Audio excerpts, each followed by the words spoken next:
les clés, ne les perds pas sur le... Retrouvez les clés de l'IMO, présentées par Philippe Cohen.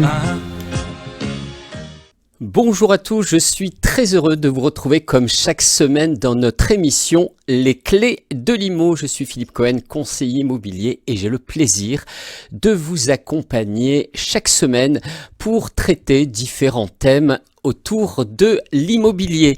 Allez, tout de suite, le sommaire. Alors, que nous propose le sommaire aujourd'hui? Dans l'actu IMO, nous allons parler des primo-accédants, le retour des primo-accédants. Ensuite, les passoires thermiques.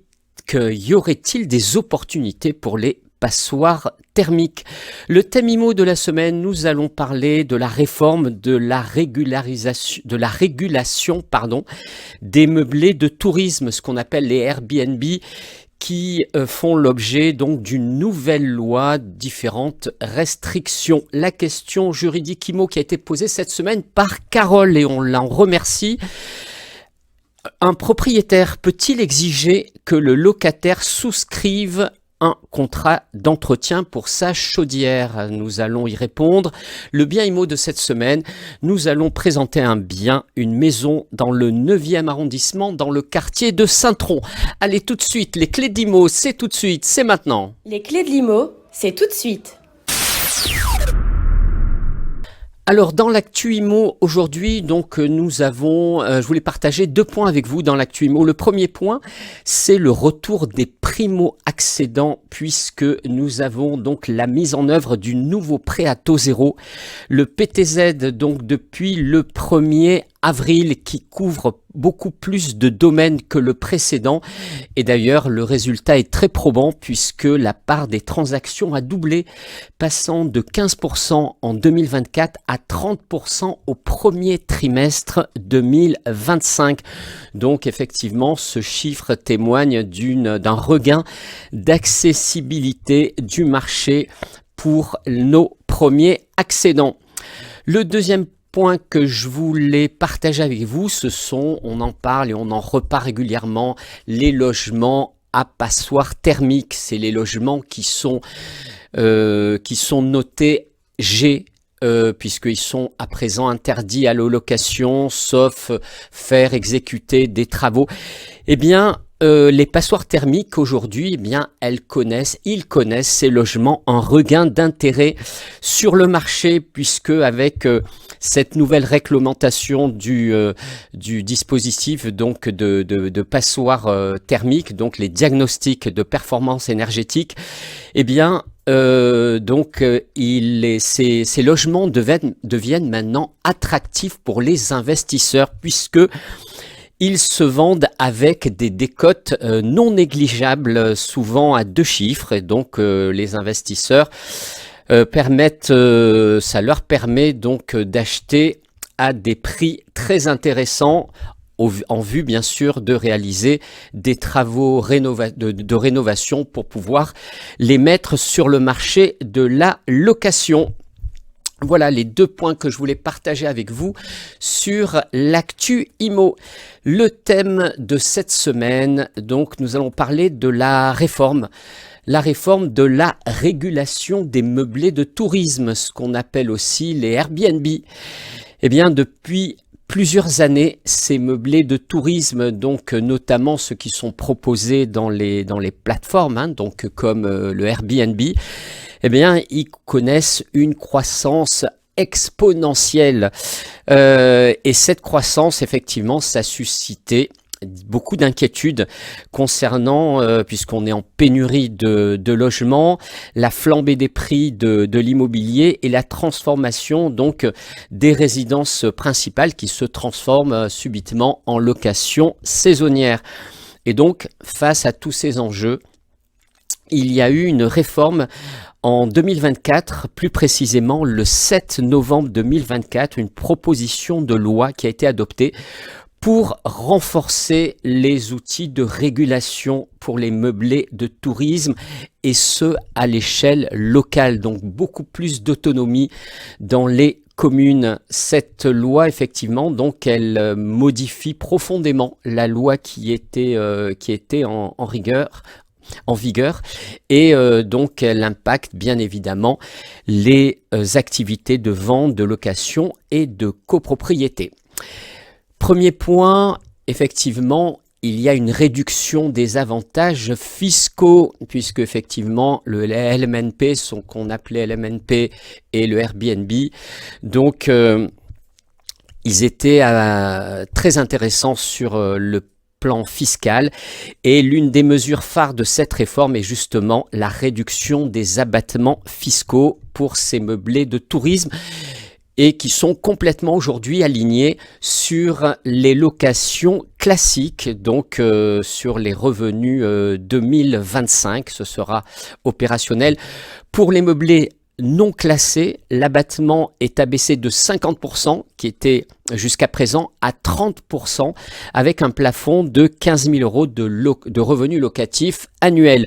Pour les meublés classés, l'abattement passe de 71% à 50%, avec un plafond de 77 700 euros de revenus locatifs annuels. Donc vous voyez bien, ces ajustements ont pour objectif de d'aligner la fiscalité des meublés de tourisme avec les locations classiques. Le deuxième point, donc, c'est qu'il y a un renforcement des pouvoirs au niveau local, c'est-à-dire que les municipalités vont avoir beaucoup de pouvoir et beaucoup plus d'autonomie dans le cadre de ces meublés, donc avec cette nouvelle loi, et donc cette loi qui confère aux maires des nouvelles prérogatives pour réguler les meublés de tourisme. Donc, dorénavant, une déclaration en mairie devient obligatoire pour tous les meublés de tourisme, qu'il s'agisse de résidences principales ou secondaires. Donc cette déclaration, cette procédure donc se généralise, cette procédure d'enregistrement, c'est-à-dire qu'il faut à présent, donc c'est notifié dans l'article du Code de tourisme, donc qui prévoit que toute personne qui propose donc à la location un meublé de tourisme doit procéder au préalable à une déclaration soumise à un enregistrement auprès d'un téléservice national géré par l'organisme public unique. Le loueur reçoit un numéro de déclaration qui doit être renouvelé régulièrement, et tout changement devra aussi faire l'objet d'une déclaration, donc à chaque nouveau locataire. Le loueur doit indiquer si le logement constitue ou non sa résidence principale, et dans ce cas, il doit apporter la preuve par un avis d'imposition que s'il s'agit bien de sa résidence principale.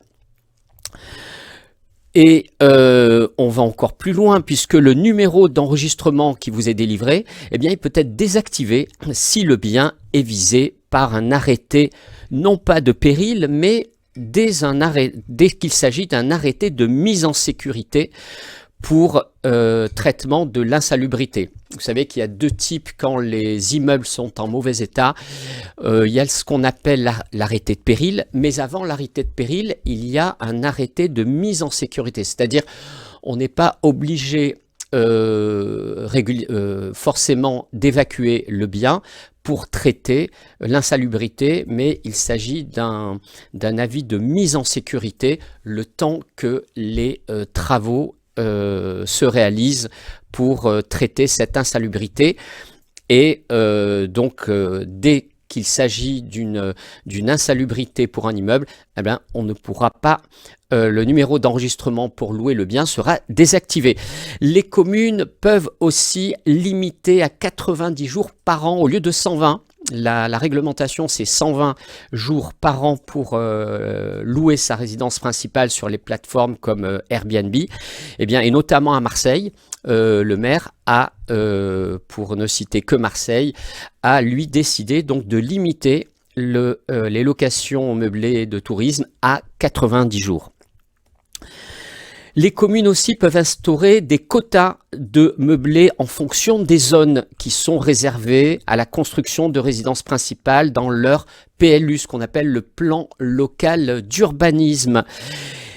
Et donc toutes ces mesures visent à offrir aux collectivités locales une plus grande flexibilité pour adapter donc la régularisation des meublés de tourisme en fonction des spécificités du territoire. Et l'ensemble de ces informations sont mises à disposition des collectivités locales qui disposent des informations sur les localisations réalisées au cours de l'année. Ces dispositions entreront en vigueur au plus tard le 20 mai 2026. Également, l'obligation du diagnostic de performance énergétique afin d'éviter que les propriétaires contournent ces obligations de rénovation énergétique. Donc en proposant des locations, en s'orientant plutôt vers la location de courte durée, la loi impose désormais même traitement que les locations classiques aux meublés de tourisme, de respecter les mêmes exigences. C'est-à-dire qu'à partir de 2025, les nouveaux meublés de tourisme situés en zone tendue et soumis à une autorisation de changement d'usage, donc de destination, devront présenter un diagnostic de performance énergétique classé au moins à la lettre F. Ça, c'est à partir de 2025. En 2028, ces logements devront atteindre une classe de type E. Et pour les meublés de tourisme existants, donc un délai de 10 ans est accordé pour se conformer aux exigences énergétiques avec une obligation d'atteindre la classe D en 2034. Donc vous voyez que la réglementation est quasiment la même entre les locations classiques et les meublés de tourisme aujourd'hui. Donc, bien évidemment, ces dispositions, ça vise à encourager la rénovation énergétique des meublés de tourisme et réduire leur impact environnemental. D'ailleurs, le maire de la commune peut exiger la transmission du DPE par le loueur dans un délai de 2 mois. Et bien évidemment, ça peut même s'assortir de sanctions puisque si le loueur ne s'expose pas donc à fournir son diagnostic de performance énergétique dans les 2 mois, il s'expose à une amende qui peut aller jusqu'à 100 € par jour. Voilà, donc qu'on se le dise. Bien évidemment, cette réforme a suscité différentes réactions. Les représentants, alors eux du secteur hôtelier sont satisfaits puisqu'ils voient dans cette réforme une réponse équilibrée aux besoins donc et aux impératifs économiques du secteur de l'hôtellerie. Airbnb, lui, bien sûr, a exprimé ses réserves donc sur l'addition de ces nouvelles contraintes fiscales et administratives et donc qui, lui dit, pèseront lourdement sur les familles françaises désirant louer occasionnellement leur logement. Donc, la mise en œuvre de toutes ces mesures débutera en 2025, donc elle a débuté, et avec des échéances progressives jusqu'en 2034. Et d'ailleurs, il sera intéressant de voir quel sera l'impact de ces mesures donc sur ce marché donc touristique dans les différentes régions de France. Alors pour ce qui concerne la copropriété, il y a un nouvel article de la loi de la copropriété de 1965, donc qui prévoit que les règlements de copropriété établis à compter de l'entrée en vigueur, donc mentionnent clairement, de façon explicite, l'autorisation ou pas, ou l'interdiction donc de location de meublés de tourisme. Donc ce sera clairement indiqué dans les règlements de copropriété à présent. En conclusion, la réforme de cette régularisation donc des meublés de tourisme, ça va marquer un petit tournant quand même dans la gestion du marché locatif en France, et ça reflète bien évidemment une volonté à la fois de concilier le développement de ce marché de tourisme, mais en préservant quand même les locations classiques. Et donc, on va suivre un petit peu l'évolution de cette loi et les impacts qu'il y aura donc si cette loi sera efficace auprès des différents acteurs concernés. Voilà ce qu'on pouvait dire aujourd'hui sur la nouvelle loi qui a été votée donc sur les meublés de tourisme. Alors, la question IMO, à présent, la question juridique IMO qui a été posée par Carole. Alors, Carole, elle nous pose la question suivante. Un propriétaire peut-il exiger de son locataire qu'il souscrive un contrat d'entretien pour la chaudière? C'est vrai qu'on se dit communément que c'est la chaudière, c'est de l'entretien du propriétaire. Eh bien non, le locataire est tenu d'entretenir sa chaudière et même en allant plus loin, un propriétaire peut inclure une clause dans son contrat de location obligeant le locataire à souscrire un contrat d'entretien pour la chaudière. Bien sûr, il ne peut pas imposer un professionnel en particulier. Le locataire reste libre de choisir l'entreprise ou le professionnel qu'il souhaite pour effectuer l'entretien de sa chaudière. Et donc cette obligation vise bien sûr à assurer le bon fonctionnement et la sécurité des installations tout en respectant la liberté du choix du locataire pour le prestataire de service. Voilà sur la question juridique IMO. Merci Carole d'avoir posé cette question et d'en avoir fait profiter nos auditeurs. Allez, on termine avec le bien IMO de la semaine. Nous allons cette semaine dans le 10e arrondissement, dans le quartier de Saint-Tron, avenue François-Mauriac. Et dans ce secteur, nous avons une résidence qui est fermée, uniquement, qui propose des maisons individuelles. Et là, nous avons à la vente, dans cette résidence sécurisée, fermée, une maison d'une surface de 125 mètres carrés sur une parcelle de 400 mètres carrés. La maison, c'est une maison de type 5, elle se trouve sur deux niveaux. Elle se compose de deux niveaux, donc au rez-de-chaussée, elle est baignée de lumière puisque c'est la lumière naturelle qui illumine, qui éclaire la maison avec une belle orientation est-ouest et avec donc en entrée, vous avez un séjour qui est bien spacieux avec une cuisine ouverte tout équipée et le prolongement, dans le prolongement du séjour, nous avons également une véranda qui donne l'accès sur le jardin. Également au rez-de-chaussée, nous avons un bureau avec une salle d'eau au rez-de-chaussée. À l'étage, nous avons l'espace nuit qui propose 4 chambres et 3 salles d'eau, dont une salle de bain.